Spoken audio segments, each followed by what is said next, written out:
Hey everyone, Steve from North Country Forge.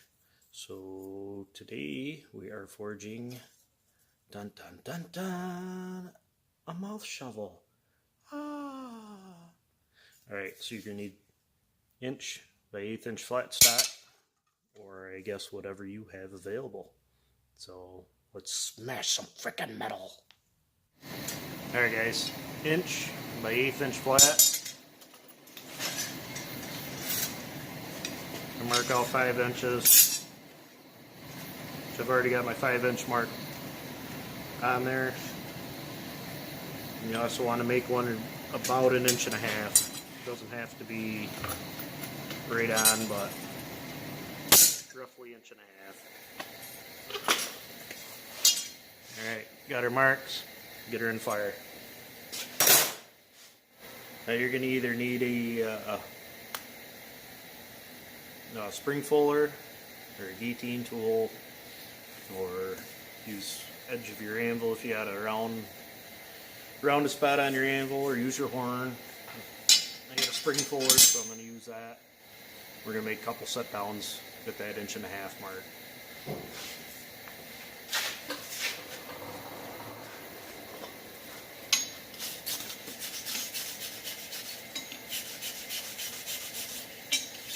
Okay, find your 1.5 inch mark.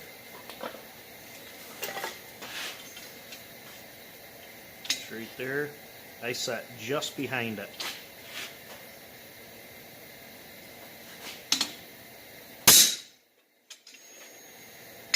And there's your first mark. So get some more heat and continue. This way it'll be just easier to find your mark.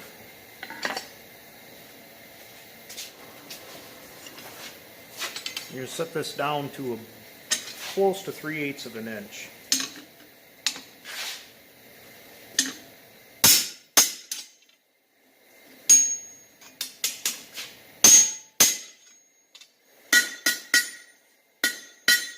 Make sure you clean it up so it doesn't roll on you.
On her about in like that.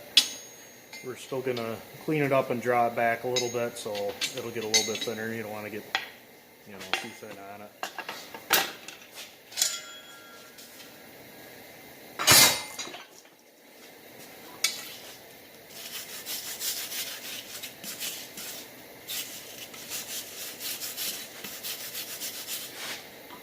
I like a bigger dish for my spoon. That's why I set back 1.5 inches.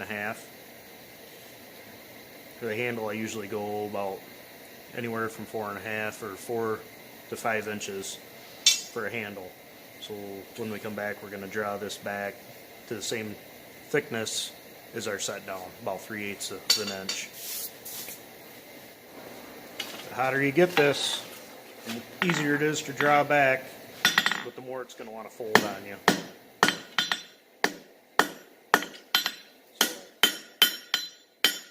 Couple of hits, clean it up.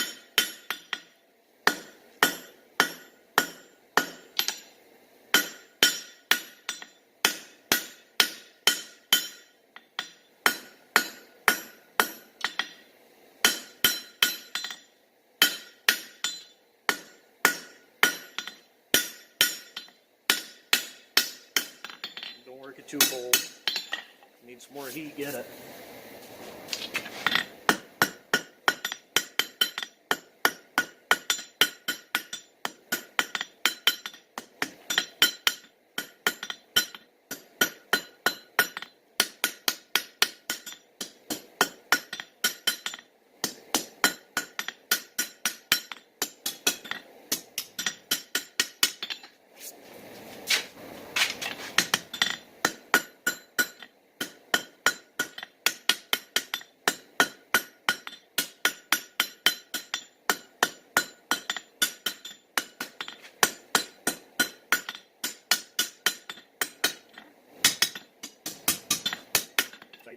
The more we draw it back, the thicker it gets. So when we come back, we're going to try and work that back just a little bit and then start drawing out again.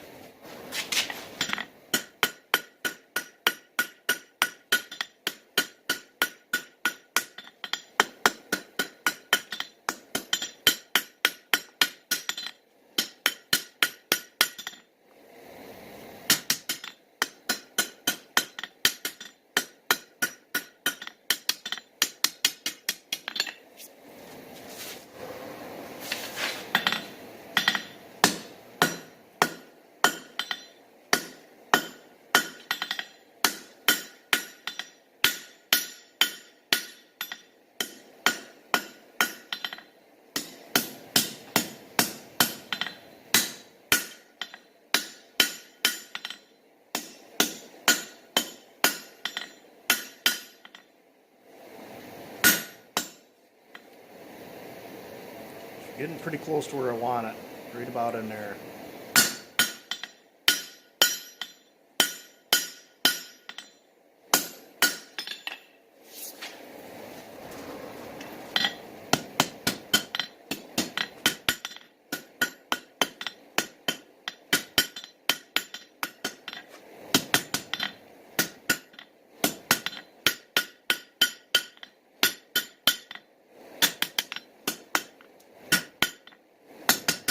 I'll just go through and tidy it up.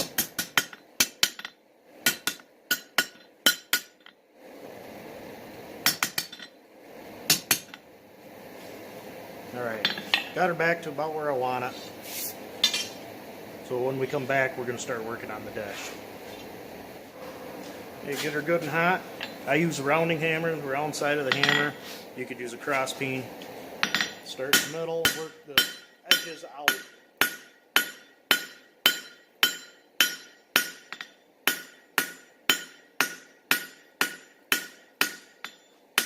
Actually, I jumped ahead of myself. Sorry. I start to first knock the edges down a little bit. Don't let it fish lip. If it starts to fish lip on you, hit the edges back on themselves.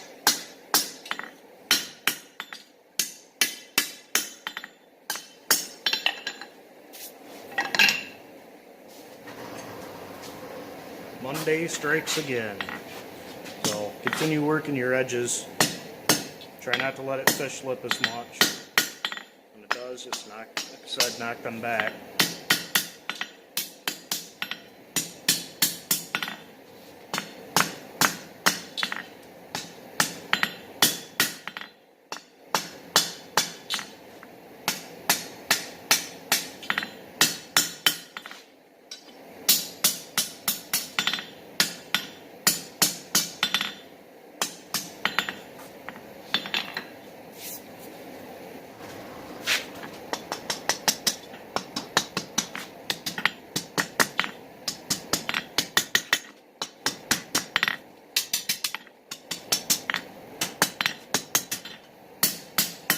Try and keep most of your heat out on the tip, otherwise it'll bend on you here like it's doing to me. So let her get too hot.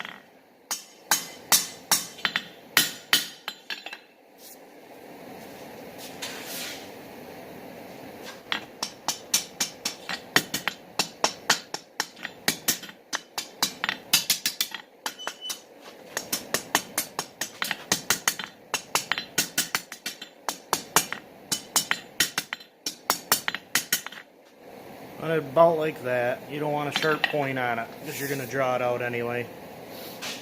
So when we come back, we'll start working on the dash. Like I said, I use the round die of my rounding hammer. You could use a cross peen, whatever you feel like. Okay, work from the center out.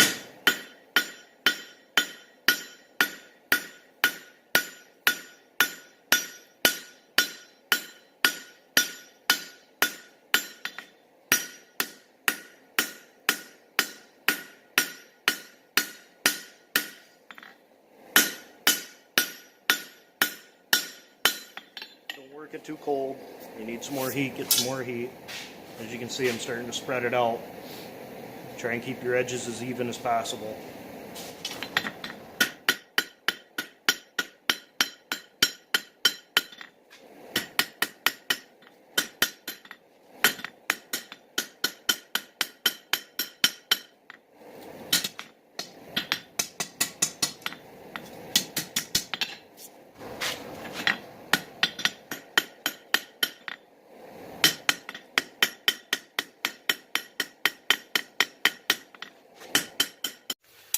Okay, so we've got her out where I like it. It's not too awful horrible. Measure the handle. I like I said, around between 4 and 5 inches. I usually go closer to 5. So I made a center punch mark at 5. We're going to cut it off right there.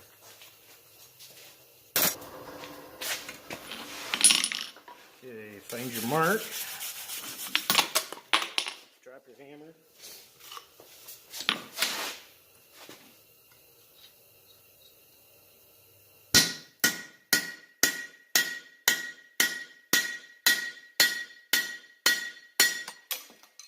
Oops, wasn't really meaning to do that.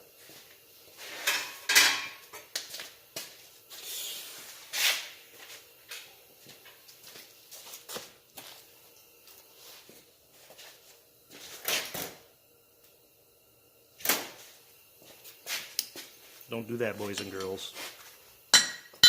You'll damage your hot top.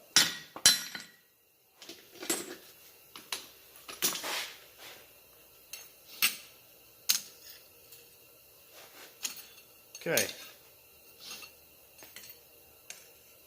Got her cut off. Now we're just going to tidy up the handle a little bit. I usually let it bulge like that, and then I'll put my touch mark on the back, and I'll usually do some sort of decorative thing on the front. So let's get her hot again, and we'll just clean the handle up.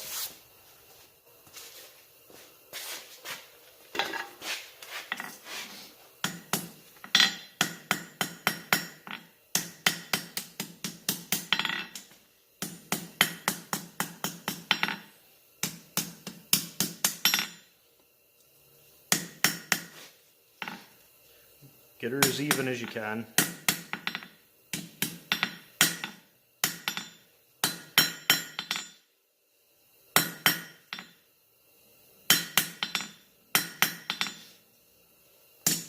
A few little hammer marks always look good. Definitely makes it look more handmade.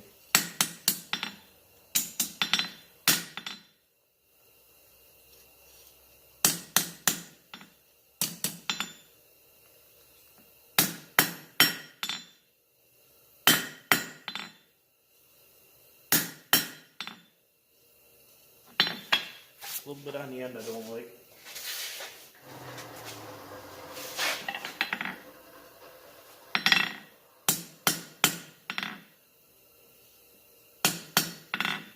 That's a little bit better. Alright.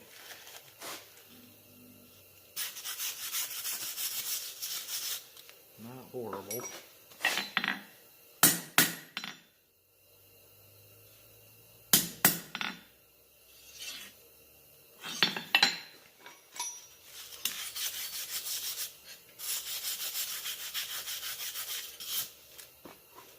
Alright, and come back out of the fire, we're going to put touch mark in.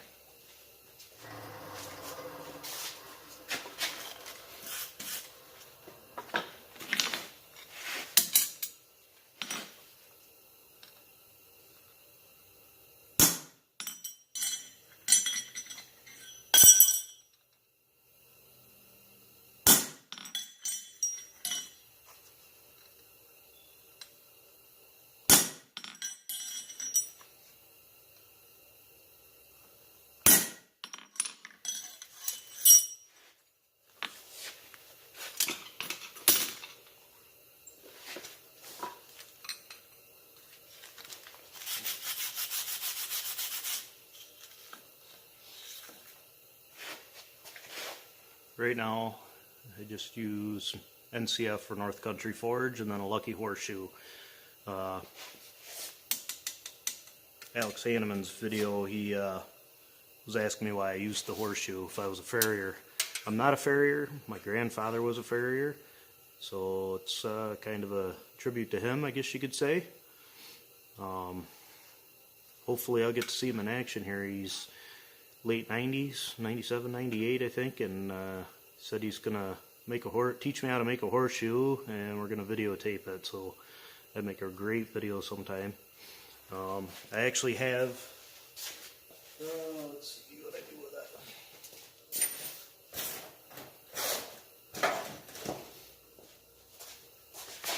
I actually have a touch mark design.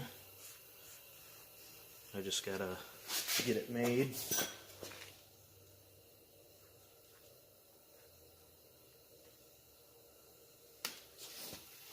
If you can see it, it'll be North Country Forge, and then I'll still use my Lucky Horseshoe on the side of it. Alright, so when we heat it up again, we're going to come back and we'll do something on the front for a design. I don't know what yet, but actually I got an idea. I'm going to make this for my best friend's mom. Wants a spoon, a fork, and I'm also going to make her a knife. She's just going to hang them on the wall, so I think I'll start. This will be the one for her.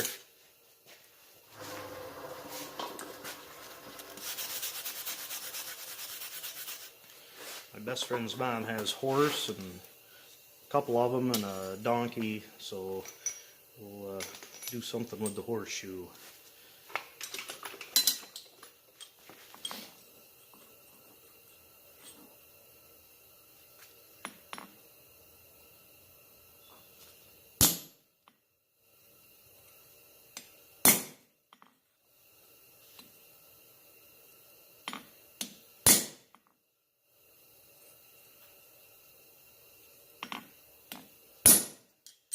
Couple dots in. I'm going to get some more heat on it and throw a couple horseshoes in there.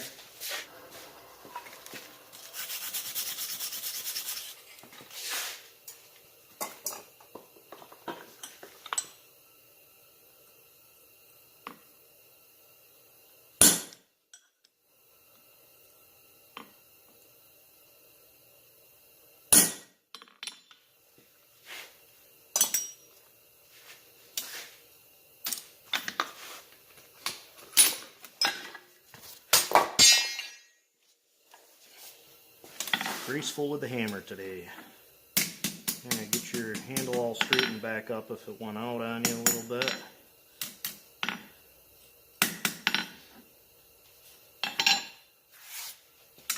Alright, so what we have is a couple dots and a couple horseshoes. I'm going to make her a set, matching set. So, alright, so I'm going to get her heated back up and we'll go to the fun part, making the dish. Alright, be right back. Okay, brush her off. Don't need a lot of heat to start the dish. I use a stump, ball peen hammer, start in the center, start dishing it out in the center.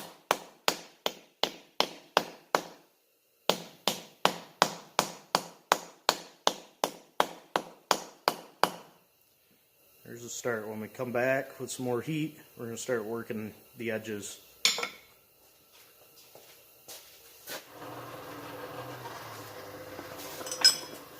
Nice even heat. Give it a brush. Get that scale off there before you start beating on it again. Alright, so now we're going to bring it up on its edge a little bit as we start working from the center out.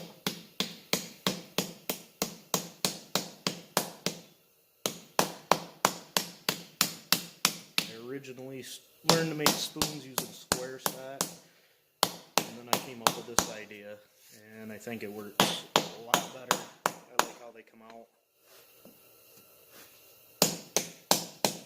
Need some more heat. I need to work this back corner, these two back corners up a little bit.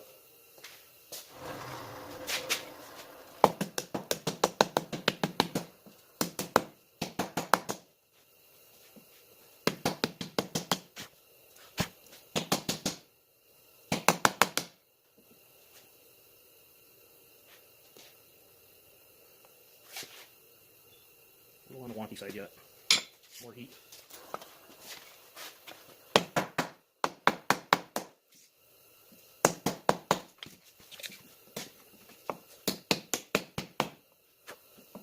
Kind of hard to see what you're doing.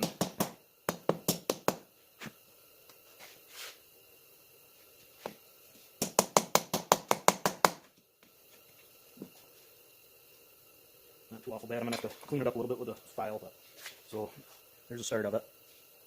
I don't like how that edge come out, so I'm going to work on that a little bit.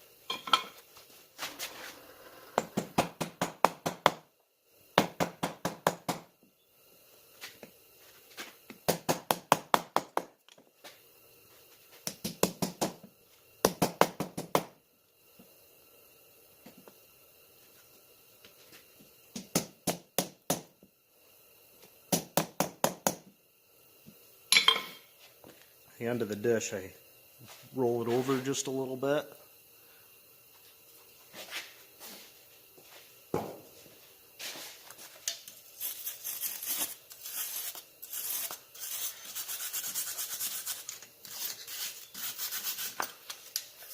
Alright, that's what we have so far. So I'm going to go clean this up and I'll be back when I'm done.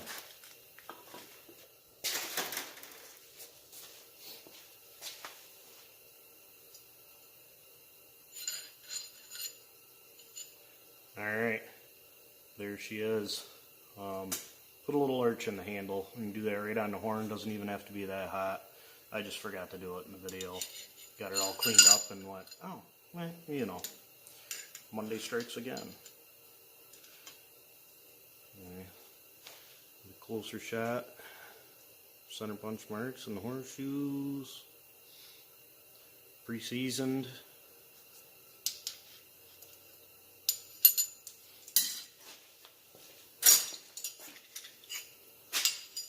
A couple other spoons I've done this week when I've had the time.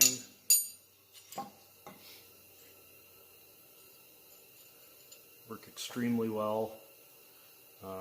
This one didn't come out as good as I hoped, but you know, you'll have that. So anyway, hope you liked the video. Subscribe, like, comment, all that crap, whatever else we're supposed to do. Anyway, yeah, we'll see you on the next one. Smash some frickin' metal. Later.